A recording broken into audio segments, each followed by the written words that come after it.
Frank Schaeffer is on the line with us, frankschaeffer.com, his website, SCHAEFFER, the author of numerous books, including Crazy for God, How I Grew Up as One of the Elect, Helped Found the Religious Right, and Lived to Take All or Almost All of It Back. His latest book, Sex, Mom, and God. Frank, welcome to the program. Thanks, Tom.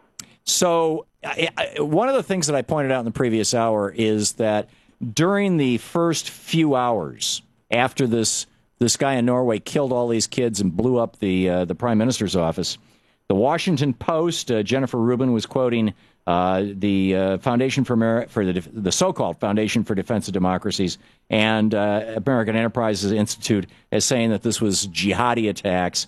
The Wall Street Journal was blaming jihadis. The Wall Street Journal later wrote that. Cliff May over Pajamas Media, this is a retaliatory strike, blah-de-blah-de-blah. Everybody, it's all jihadi terrorism. Suddenly the word terrorism no longer exists in the media.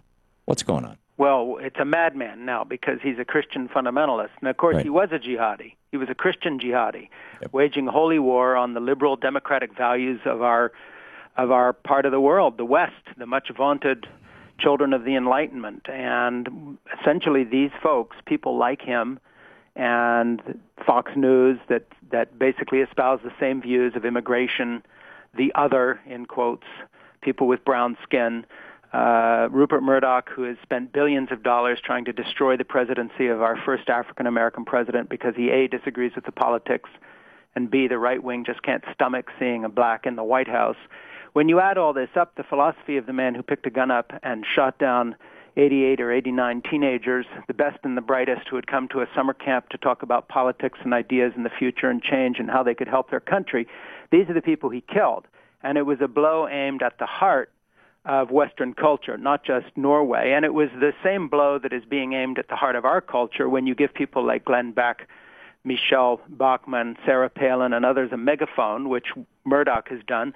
And it's the blow that's being aimed at the heart of our country by the 80 or so freshman congresspeople who are now trying to literally make a point by destroying the U.S. economy, by taking down our good faith and credit across the world. Also, they can ruin the presidency of the first African-American president. Look, we have a group of people loose in the West right now who used to gather on street corners to howl at the moon and or, had little newsletters or were called the John Birch Society or whatever it may be. That's Fred Koch's organization. Right. But with people like Rupert Murdoch, the Koch brothers, corporate America now unleashed on us by the right-wing Supreme Court, all of a sudden the village idiot is now actually half of the village government, stopping the other half from doing anything. And so I think the real story here out of Norway is two things.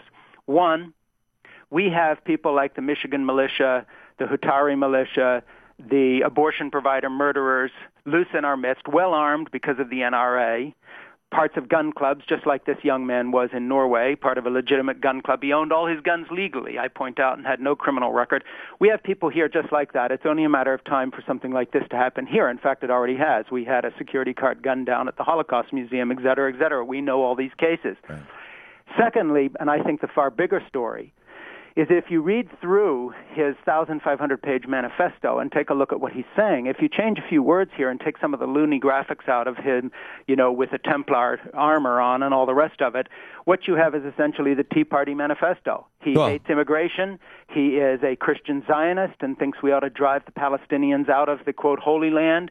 He talks about getting rid of immigrants in Europe, restoring a Christian society. He faults even the Protestant church for being too left-wing. He says they have genes and they play guitars in their churches.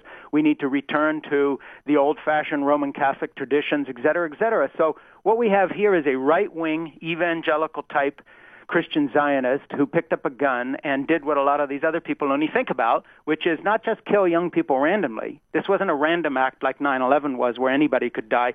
He went after the sons and daughters and young people who are interested not only in liberal democracy but in their equivalent of the Democratic Party. So this would be like a gunman storming a youth group that had gathered on the edge of, for instance, a Democratic Party event and killing them because they were liberal Democrats. That's what happened there, and that's the story Fox News, of course, the Wall Street Journal, and others will never tell.